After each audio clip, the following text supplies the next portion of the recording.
Bismillahirrahmanirrahim. An-nuru fi aidina wa rabbuna yahmina, Qur'anuna yahdina lisihhatil imani. Ya ikhwatal islami siru ilal amami bil izmi wal iqdami lisuhbatil Qur'ani. Hayyahtifu ya ikhwati wastaiqadha ya ummati, hayya a'izzu basmati kasabikil azmani. Assalamualaikum warahmatullahi wabarakatuh. Alhamdulillahi rabbil alamin, wabihi nasta'in wa ala umurid dunya waddin, wassalatu wassalamu ala sayyidina Muhammadin wa ala alihi wa sahbihi ajma'in. Amma ba'd.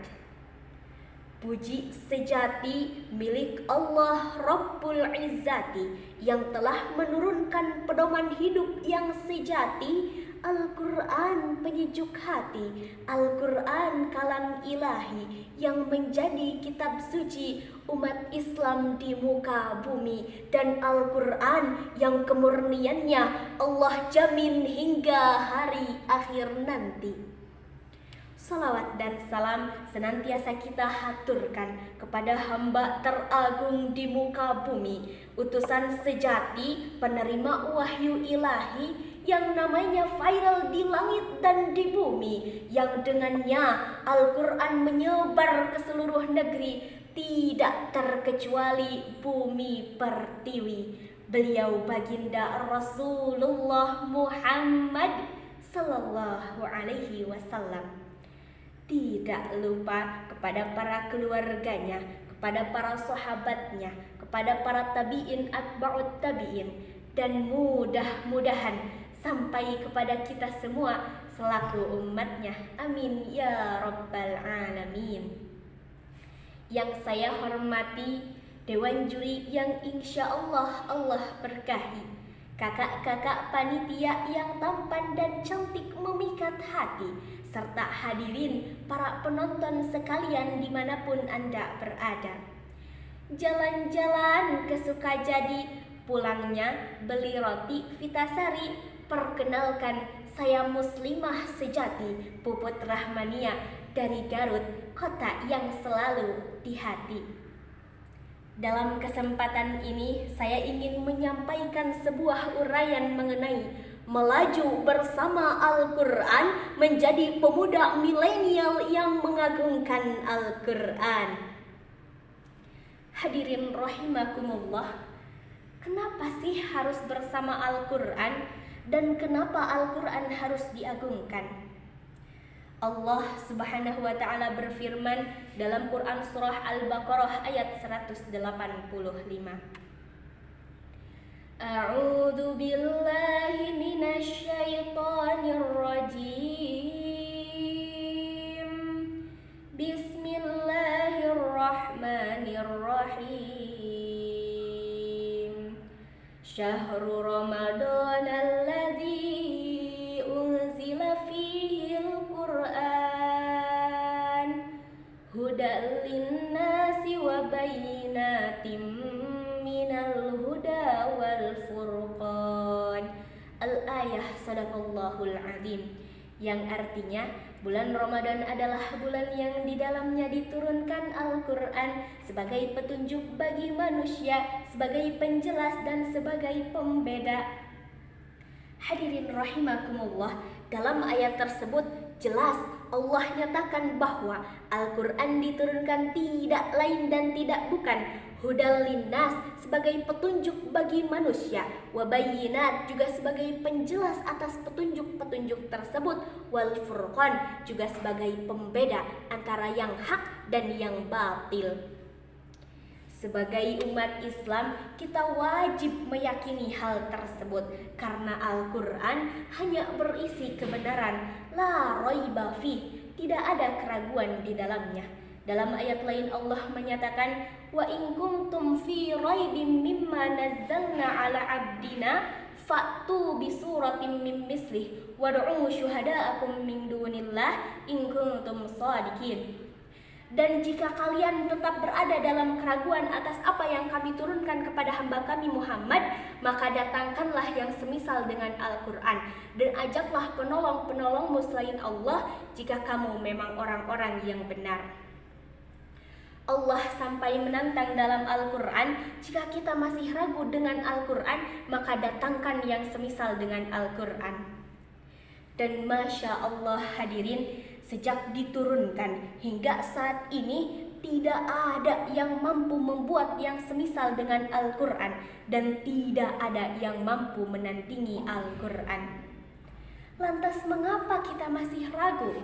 Mari hadirkan keyakinan sepenuh hati atas keistimewaan dan keunggulan Al-Quran.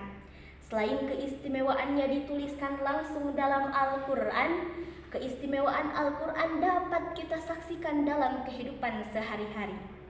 Seperti orang yang dekat dengan Al-Quran lalu meninggal dalam keadaan husnul khotimah. Kita saksikan kesuksesan-kesuksesan para penghafal Al-Quran. Kita saksikan jernihnya penglihatan kakek dan nenek yang telah lanjut usia, tapi penglihatannya masih jernih karena rajin membaca Al-Quran.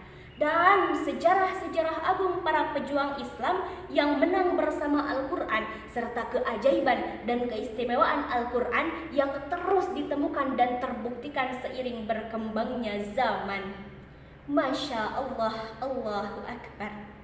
Timbul pertanyaan yang selanjutnya, lantas apa yang harus umat Islam lakukan terhadap Al-Quran? Hadirin rahimakumullah, para ulama sepakat ada 4 kewajiban umat Islam terhadap Al-Quran. Yang pertama, tilawatul Quran alias membaca Al-Quran. Sudah barang jelas dan pasti, Al-Quran Allah turunkan bukan untuk dibiarkan demikian, tapi untuk kita baca, dan selanjutnya masuk ke kewajiban kedua, yaitu tadabbur Al-Quran, untuk kita pahami ayat-ayat yang Allah turunkan, apa yang Allah inginkan dari ayat tersebut. Dan setelah membaca dan memahami, maka ada kewajiban yang ketiga, yaitu amalul Quran, mengamalkan Al-Quran. Mari kita belajar setahap demi setahap melaksanakan apa-apa yang Allah perintahkan dalam Al-Quran dan meninggalkan apa-apa yang Allah larang dalam Al-Quran. Setelah belajar setahap demi setahap, sambil jalan kita sambil belajar melaksanakan kewajiban yang keempat, yaitu da'watul Quran, mendakwahkan Al-Quran.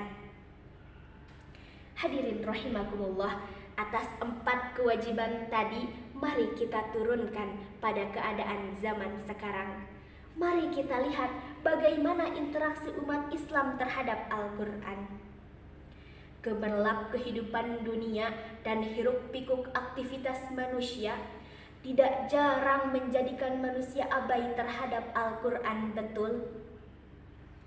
Hal ini dibuktikan oleh hasil penelitian di berbagai sekolah dan perguruan tinggi yang menyatakan bahwa lebih dari 50% siswa dan mahasiswa belum mampu membaca Al-Quran. Kondisi yang sangat mengkhawatirkan. Jangankan mentadabburi, mengamalkan dan mendakwahkan Al-Quran, membacanya pun ia masih terbata-bata. Membaca pedoman hidup, pedoman kehidupan yang Allah turunkan, ia masih terbata-bata, padahal sudah di usia dewasa. Lantas bagaimana dengan kehidupan yang ia jalankan tanpa membaca peta jalan? Laksana seseorang yang pergi ke tempat baru tapi tidak melihat peta jalan. Besar kemungkinan akan tersesat, betul? Na'udzubillahi min dzalik. Oleh karena itu, kita sebagai pemuda mari bersinergi dimulai dari diri sendiri. Yang belum bisa baca Quran, ayo belajar baca Quran. Mumpung Allah masih beri kesempatan. Banyak kelas-kelas dan bimbingan untuk bisa baca Al-Quran. Tidak perlu takut, tidak perlu ragu, dan tidak perlu malu. Tapi malulah jika sudah dewasa belum bisa membaca Al-Quran.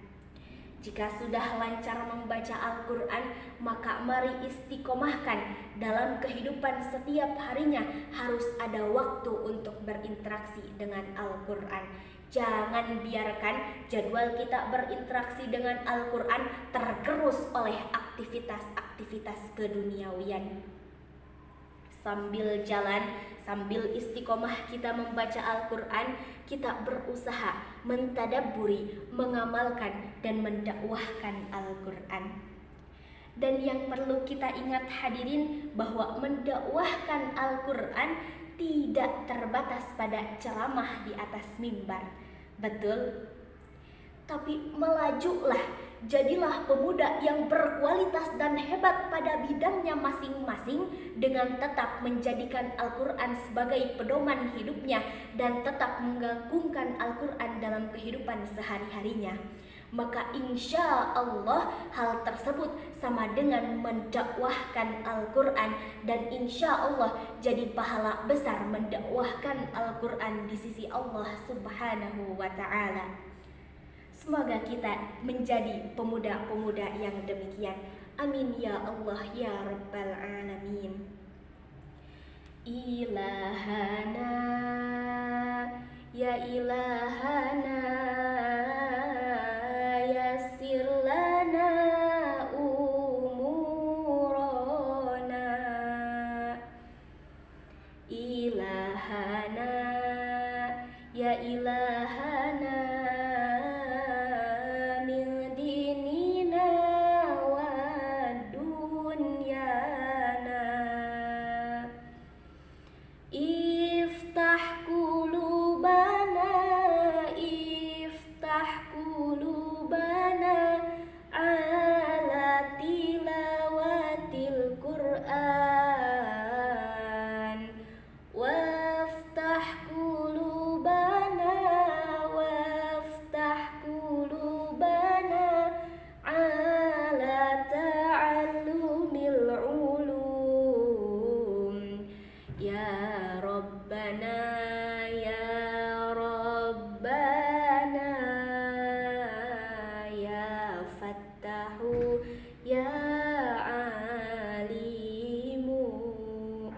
Amin ya Allah ya Rabbal Alamin.